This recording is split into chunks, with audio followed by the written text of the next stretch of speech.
कई दिनों से घर में कलह मचा हुआ था। माँ अलग मुंह फुलाए बैठी थी, स्त्री अलग। घर की वायु में जैसे विष भरा हुआ था। रात को भोजन नहीं बना। दिन को मैंने स्टोव पर खिचड़ी डाली, पर खाया किसी ने नहीं। बच्चों को भी आज भूख न थी। छोटी लड़की कभी मेरे पास आकर खड़ी हो जाती, कभी माता के पास, कभी दादी के पास, पर कहीं उसके लिए प्यार की बातें न थी।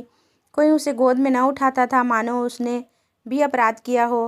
लड़का शाम को स्कूल से आया, किसी ने उसे कुछ खाने को न दिया, न उससे बोला, न कुछ पूछा। दोनों बरामदे में मन मारे बैठे हुए थे और शायद सोच रहे थे, घर में आज क्यों लोगों के हृदय उनसे इतने फिर गए हैं। भाई बहन दिन में कितनी बार लड़ते हैं, रोना पीटना भी कई बार हो जाता है, पर ऐसा कभी नहीं होता कि घर में खाना न पके या कोई किसी से बोले नहीं।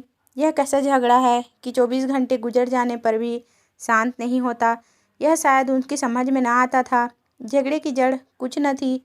अम्मा ने मेरी बहन के घर तीजा भेजने के लिए जिन सामानों की सूची लिखाई, वह पत्नी जी को घर की स्थिति देखते हुए अधूरी मालूम हुई। अम्मा खुद समझदार हैं, उन्होंने थोड़ी बहुत काट छाँट कर दी थी, लेकिन पत्नी जी के विचार से और काट छाँट होनी चाहिए थी।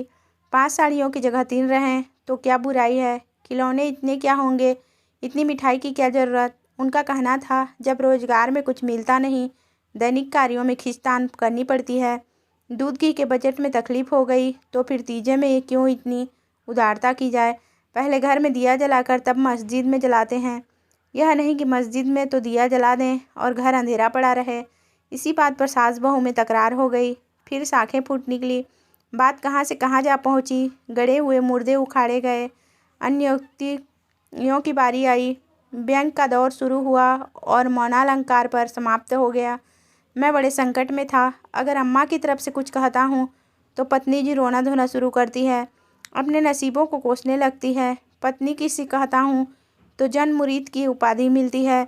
इसलिए बारी बारी से दोनों पक्षों का समर्थन करता जाता था, पर स्वार्थवश मेरी सहानुभूति पत्नी के साथ ही थी। खुलकर अम्मा से कुछ न कह सकता था, पर दिल में समझ रहा था कि जाति इन्हीं की है। दुकान का यह हाल है कि कभी कभी बोहनी भी नहीं होती, आसामियों से टका वसूल नहीं होता, तो इन पुरानी लकीरों को पीट कर क्यों अपनी जान संकट में डाली जाए। बार बार ये इस गृहस्थी के जंजाल पर तबीयत झुंझलाती थी। घर में 3 तो प्राणी हैं और उनमें भी प्रेम भाव नहीं। ऐसी गृहस्थी में तो आग लगा देना चाहिए। कभी कभी ऐसी सनक सवार हो जाती थी कि सबको छोड़ छाड़ कर कहीं भाग जाऊं। जब अपने सिर पड़ेगा तब इनको होश आएगा, तब मालूम होगा कि गृहस्थी कैसे चलती है। क्या जानता था कि यह विपत्ति झेलनी पड़ेगी। नहीं, विवाह का नाम ही न लेता। तरह तरह के कुत्सित भाव मन में आ रहे थे। कोई बात नहीं, अम्मा मुझे परेशान करना चाहती है। बहू उनके पाँव नहीं दबाती, उनके सिर में तेल नहीं डालती, तो इसमें मेरा क्या दोष। मैंने उसे मना तो नहीं कर दिया है। मुझे तो सच्चा आनंद होगा यदि सास बहू में इतना प्रेम हो जाए, लेकिन यह मेरे वश की बात नहीं कि दोनों में प्रेम डाल दूं। अगर अम्मा ने अपनी सास की साड़ी धोई है, उनके पाँव दबाए हैं, उनकी घुड़कियाँ खाई हैं, तो आज वह पुराना हिसाब बहू से क्यों चुकाना चाहती हैं। उन्हें क्यों नहीं दिखाई देता कि अब समय बदल गया है। बहुएं अब भय व सास की गुलामी नहीं करती।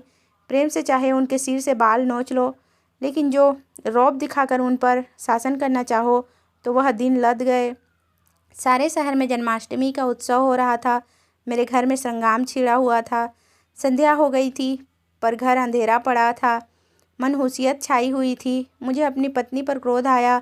लड़ती हो लड़ो, लेकिन घर में अंधेरा क्यों रखा है। जाकर कहा, क्या आज घर में चिराग न जलेंगे। पत्नी ने मुंह फुलाकर कहा, जला क्यों नहीं लेते, तुम्हारे हाथ नहीं है। मेरी देह में आग लग गई। बोला, तो क्या, जब तुम्हारे चरण नहीं आए थे तब घर में चिराग न जलते थे। अम्मा ने आग को हवा दी नहीं, तब सब लोग अंधेरे में ही पड़े रहते थे। पत्नी जी को अम्मा की इस टिप्पणी ने जामे के बाहर कर दिया। बोली, जलाते होंगे मिट्टी की कुप्पी, लालटेन तो मैंने नहीं देखी। मुझे इस घर पर आए 10 साल हो गए। मैंने डांटा, अच्छा चुप रहो, बहुत बढ़ो नहीं। ओहो, तुम तो ऐसा डांट रहे हो जैसे मुझे मोल लाए हो। मैं कहता हूँ चुप रहो। क्यों चुप रहूँ। अगर एक कहोगे तो 2 सुनोगे। इसी का नाम पतिव्रत है। जैसा मुँह होता है वैसे ही बीड़े मिलते हैं। मैं परास्त होकर बाहर चला आया और अंधेरी कोठरी में बैठा हुआ उस मनहूस घड़ी को कोसने लगा जब इस कुलक्षणी से मेरा विवाह हुआ था। इस अंधकार में भी 10 साल का जीवन सिनेमा चित्रों की भांति मेरे नेत्रों के सामने दौड़ गया। उसमें कहीं प्रकाश की झलक न थी, कहीं स्नेह की मृदुता न थी। सहसा मेरे मित्र पंडित जयदेव जी ने द्वार पर पुकारा, अरे आज यह अंधेरा क्यों कर रखा है जी? कुछ सोचता ही नहीं, कहाँ हो? मैंने कोई जवाब न दिया। सोचा यह आज कहाँ से आकर सिर पर सवार हो गए। जयदेव ने फिर पुकारा, अरे कहाँ हो भाई, बोलते क्यों नहीं? कोई घर में है या नहीं? कहीं से कोई जवाब न मिला। जयदेव ने द्वार को इतनी जोर से झंझोड़ा कि मुझे भय हुआ कहीं दरवाज़ा चौखट बाजू समेत गिर न पड़े। फिर भी मैं बोला नहीं। उनका आना खल रहा था। जयदेव चले गए। मैंने आराम की सांस ली। बारे शैतान टला, नहीं घंटों सिर खाता, मगर 5 ही मिनट में फिर किसी के पैरों की आहट मिली और अब की टार्च के तीव्र प्रकाश से मेरा सारा कमरा भर उठा। जयदेव ने मुझे बैठे देखकर कौतूहल से पूछा, तुम कहाँ गए थे जी? घंटों चीखा, किसी ने जवाब तक ना दिया। यह आज क्या मामला है? चिराग क्यों नहीं जले? मैंने बहाना किया, क्या जाने मेरे सिर में दर्द था। दुकान से आकर लेटे तो नींद आ गई और सोया तो घोड़ा बेचकर, मुर्दों से शर्त लगाकर। हाँ यार, नींद आ गई, मगर घर में चिराग तो जलना चाहिए था न, या उसका रिस्ट्रेचमेंट कर दिया। आज घर में लोग व्रत से हैं, हाथ ना खाली होगा। खैर चलो कहीं झांकी देखने चलते हों।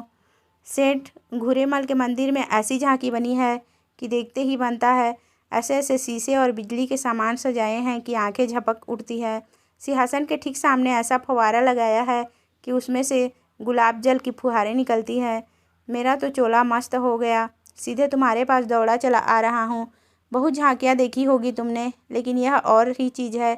आलम फटा पड़ता है। सुनते हैं दिल्ली से कोई चतुर कारीगर आया है, उसी की यह करामात है। मैंने उदासीन भाव से कहा, मेरी तो जाने की इच्छा नहीं है भाई। सिर में जोर का दर्द है, तब तो ज़रूर चलो। दर्द भाग न जाए तो कहना। तुम तो यार बहुत दिक करते हो। इसी मारे मैं चुपचाप पड़ा था कि किसी तरह यह बला टले, लेकिन तुम सिर पर सवार हो गए। कह दिया मैं न जाऊंगा, और मैंने कह दिया मैं ज़रूर ले जाऊंगा।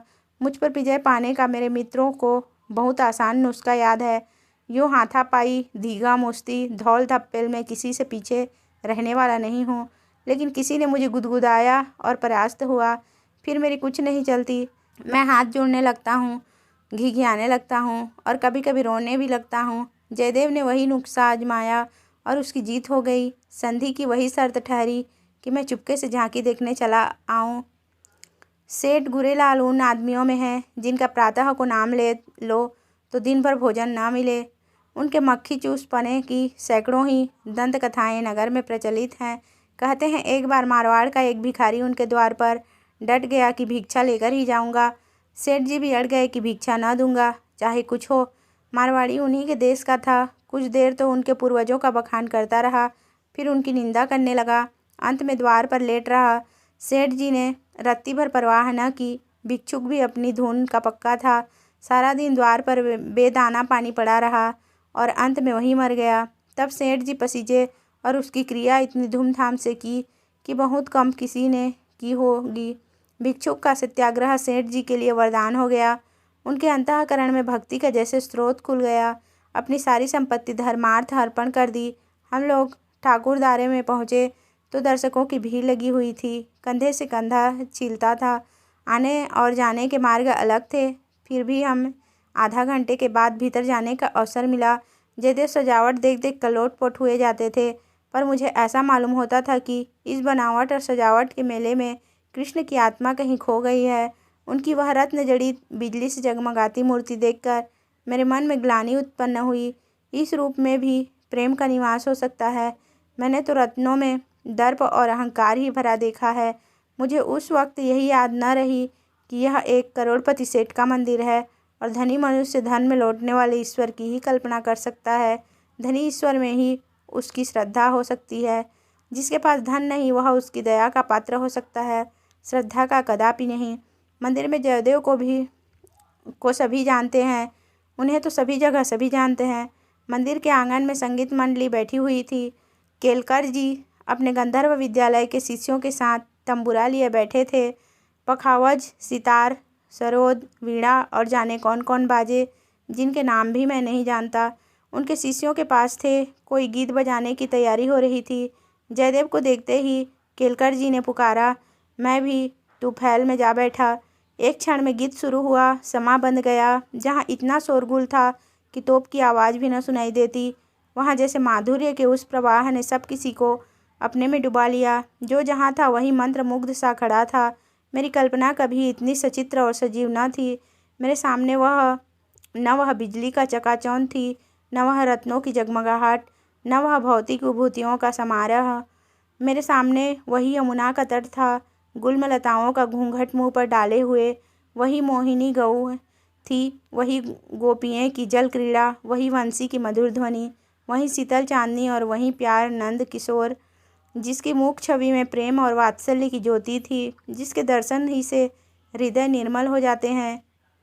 मैं इसी आनंद स्मृति की दशा में था कि कंसर्ट बंद हो गया और आचार्य केलकर के एक किशोर शिष्य ने ध्रुपद आलापना शुरू किया। कलाकारों की आदत है कि शब्दों को कुछ इस तरह तोड़ मरोड़ देते हैं कि अधिकांश सुनने वालों की समझ में नहीं आता क्या गा रहे हैं। इस गीत का एक शब्द भी मेरे समझ में न आया, लेकिन कंठ स्वर में कुछ ऐसा मादकता भरा लालित्य था कि प्रत्येक स्वर मुझे रोमांचित कर देता था। कंठ स्वर में इतनी जादू भरी शक्ति है, इसका मुझे आज कुछ अनुभव हुआ। मन में एक नए संसार की सृष्टि होने लगी, जहाँ आनंद ही आनंद है, प्रेम ही प्रेम, त्याग ही त्याग। ऐसा जान पड़ा दुख केवल चित्त की एक वृत्ति है, सत्य है केवल आनंद। एक स्वच्छ करुणा भरी कोमलता जैसे मन को मसोसने लगी। ऐसी भावना मन में उठी कि वहाँ जितने सज्जन बैठे हुए हैं सब मेरे अपने हैं, अभिन्न हैं। फिर अतीत के गर्भ से मेरे भाई की स्मृति मूर्ति निकल आई। मेरा छोटा भाई बहुत दिन हुए मुझसे लड़कर घर की जमा जथा लेकर रंगून भाग गया था और वहीं उसका देहांत हो गया था। उसके पाशविक व्यवहारों को याद करके मैं उन्मत्त हो उठता था। उसे जीता पा जाता तो शायद उसका खून पी जाता, पर इस समय स्मृति मूर्ति को देखकर मेरा मन जैसे मुखरित हो उठा। उसे आलिंगन करने के लिए व्याकुल हो गया। उसने मेरे साथ, मेरी स्त्री के साथ, माता के साथ, मेरे बच्चों के साथ जो जो कटु, नीच और घृणास्पद व्यवहार किए थे वह सब मुझे भूल गए। मन में केवल यही भावना थी, मेरा भैया कितना दुखी है। मुझे इस भाई के प्रति कभी इतनी ममता न हुई थी। फिर तो मन की वह दशा हो गई जिसे विहलता कह सकते हैं। शत्रु भाव जैसे मन से मिट गया था। जिन जिन प्राणियों से मेरा बैर भाव था, जिनसे गाली गलौज, मारपीट, मुकदमाबाजी सब कुछ हो चुकी थी, वह सभी जैसे मेरे गले में लिपट लिपट कर हंस रहे थे। फिर विद्या पत्नी की मूर्ति मेरे सामने आ खड़ी हुई। वह मूर्ति जिसे 10 साल पहले मैंने देखा था। उन आँखों में वही विकल कंपन था, वही संदिग्ध विश्वास, कपड़ों पर वही लज्जा लालिमा जैसे प्रेम सरोवर से निकला हुआ कोई कमल पुष्प हो, वही अनुराग, वही आवेश, वही याचना भरी उत्सुकता जिसमें मैंने उस न भूलने वाली रात को उसका स्वागत किया था। एक बार फिर मेरे हृदय में जाग उठी मधुर स्मृतियाँ का जैसा स्रोत सा खुल गया। जी ऐसा तड़पा कि इसी समय जाकर विद्या के चरणों पर सिर रगड़ कर रोऊं और रोते रोते बेसुध हो जाऊं। मेरी आंखें सजल हो गई। मेरे मुंह से जो कटु शब्द निकले थे वह सब जैसे मेरे ही हृदय में गड़ने लगे। इसी दशा में जैसे ममतामयी माता ने आकर मुझे गोद में उठा लिया। बालपन में जिस वात्सल्य का आनंद उठाने की मुझ में शक्ति न थी, वह आनंद आज मैंने उठाया। गाना बंद हो गया। सब लोग उठ उठ कर जाने लगे। मैं कल्पना सागर में ही डूबा रहा। सहसा जयदेव ने पुकारा, चलते हो या बैठे ही रहोगे?